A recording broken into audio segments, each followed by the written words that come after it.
Hello, this is Veronica with Women Don't Lie.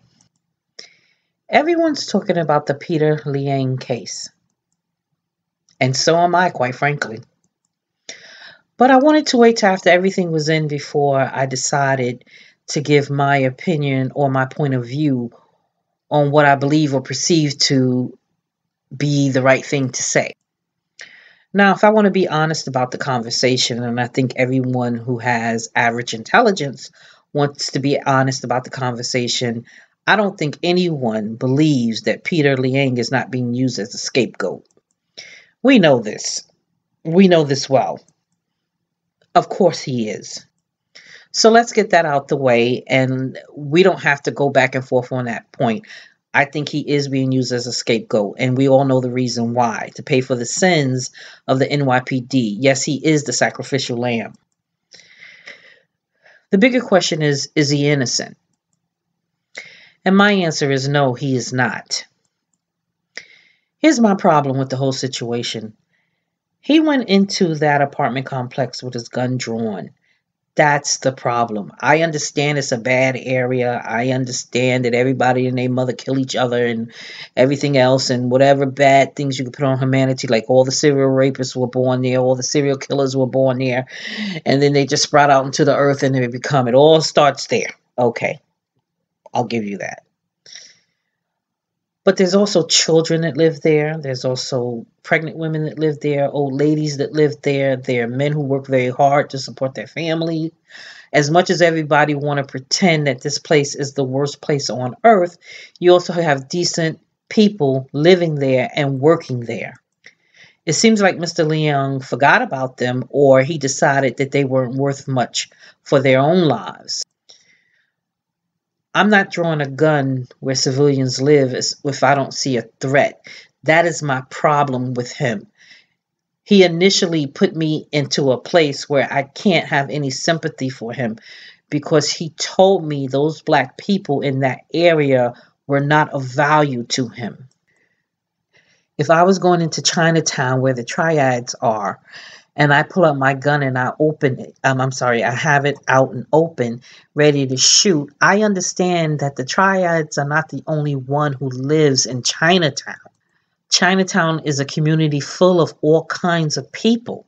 And I completely understand with my gun drawn that I may hit somebody who's perfectly innocent, especially when there's no threat to me and I'm just patrolling.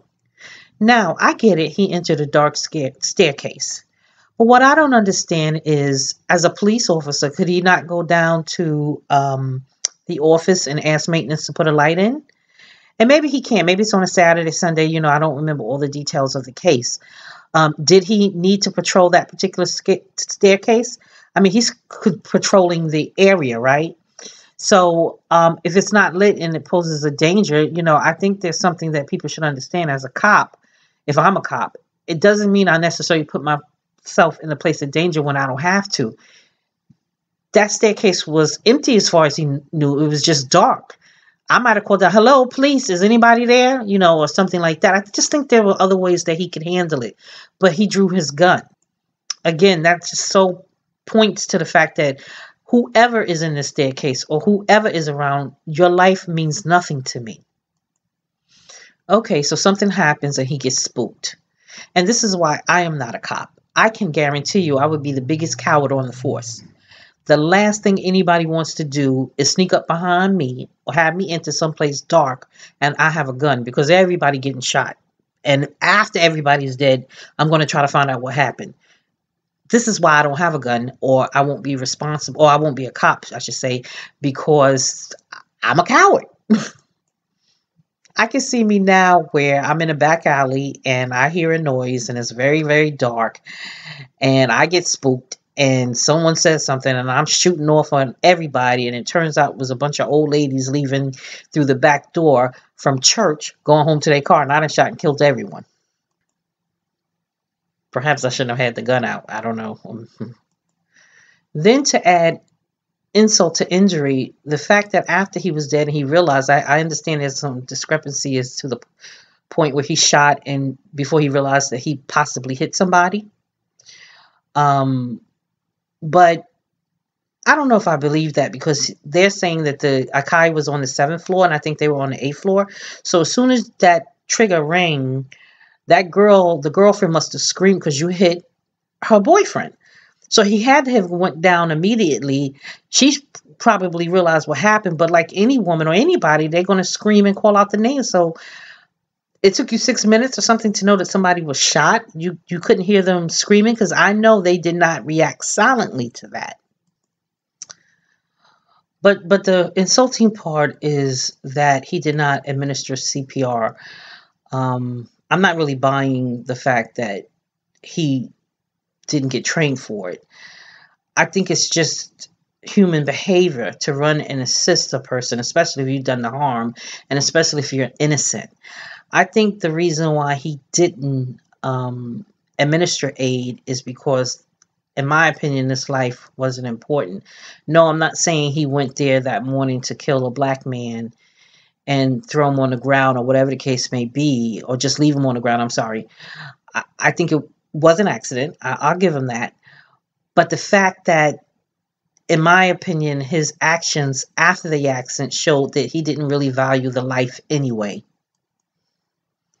I think that's the real problem, with us as black people. I don't think we're at war with the Asian American community. I just think him as a cop, he adopted their politics, he adopted their behavior, and this black life just didn't matter. Now, as far as the Chinese American community, you know, they keep saying that it's a tragedy and they do feel for Akai Gurley. It's very hard for me to believe that. Now, I've heard some good speeches by some of the Chinese American people that sound like they're not trying to be like white people, have the same privileges as white people. But that's really hard to believe when you hear some of the other ones talk. You know, when they mention Akai Gurley's name, they always say what they have to say to be politically correct. It's a tragedy. It's this, it's that. Okay, I get all of that. But they don't seem sincere about it. They just seem to be talking. Because on the things that I've watched with the crowd, every time they mention Akai Gurley or said something about him, how bad it was a tragedy, and no one said anything. Everybody was just quiet. But as soon as they mentioned Peter Liang, the crowd would burst out in tears. I mean, clap and everything like that. Not bust out in tears. I'm sorry. And shout his name and say everything, clearly letting people know that the tragedy is with Peter Liang and not Akai Gurley. And, it reminds me of certain white people who claim not to be racist. What makes you think that the people you're being racist to don't understand what racism mean and don't understand or can pick up on the fact that you're being racism? You're only fooling yourself. Trust me. As black people, we know who are racist to us. We have 400 years history in this country of knowing exactly when somebody's being racist to us or not. I'm not really sure why everybody thinks they can hide it, but it's something that we can see clearly through. And in my opinion, the Asian American community, I'm sorry, I should say the Chinese community, was clearly stating, listen, if you're not going to persecute the white cop, don't persecute the Chinese cop. I think they were saying that more than they were saying you're using him as a scapegoat. Yes, he was used as a scapegoat, but it just seemed to me you wanted the same privilege as white people. And if that's not what you meant, that's exactly how it came off. There were no real emotions for Akai Gurley. If you go look at any of the tapes, anytime you say Akai Gurley's name, nothing. We're really sorry about Akai Gurley, blah, blah, blah, blah. And the fact that, one thing that was very offensive, I think it was saying it was one tragedy, two victims. There's one victim. Only one person's dead. Peter Liang is alive. And really, he's not a victim. A victim of what? I think the cops traded him in, and the union and all of them didn't support him. But he actually did the crime. He pulled the trigger that killed somebody. The victim is Akai. He's dead. So to us, it just, again, comes off very insensitive. I don't for a minute believe you cared that Black Lives Matter, because when we were out there protesting, where were you? And there's another thing that keeps happening too. Black people stand and make the changes and stand up and fight, in which everybody walks through the door. And that's good, because the door is open for everybody. We're not the type of race to just protect our own. Maybe there's an award in heaven for us for that, but we stand and we fight and everybody walks through the door. But these groups remain absent from us.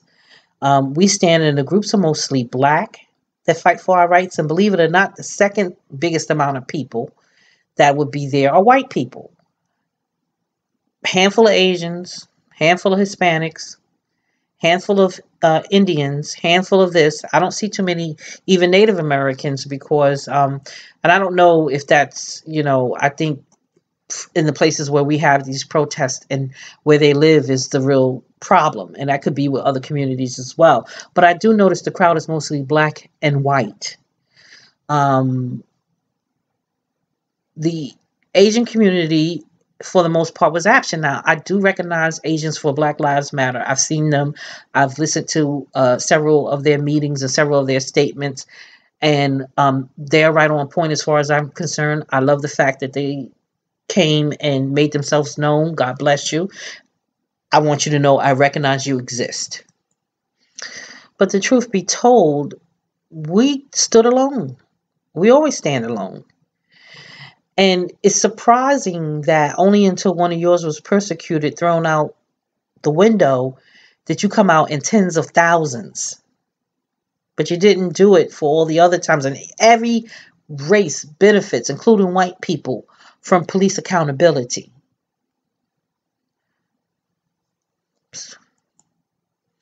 So in conclusion, I could say Black Lives Matter to you when I'm sorry, Chinese lives will matter to us when Black lives matter to you, but that's not the way we think. We think of everyone when we're out there protesting and standing. We're thinking about the children in the future, because we're a race of people who've been oppressed for so long. So we really are thinking of everyone. We will say and stand up with the Islamic community, the Asian American community, the Hispanic community, all communities. And all of you walk through the door once we've done the work. So just in the future, understand that a minority is a minority. And I do think that you are the favorite minority, but don't forget that you are a minority. And with that, I love my Chinese American brothers and sisters. There's no hate or anything in my heart. I hope that what you're doing sends awareness to a lot of cops in the Asian community and a lot of people in the Asian community. When one hurt, we all hurt. And if you allow one race of people to be subjected to another, we all suffer. Okay, one peace, one love.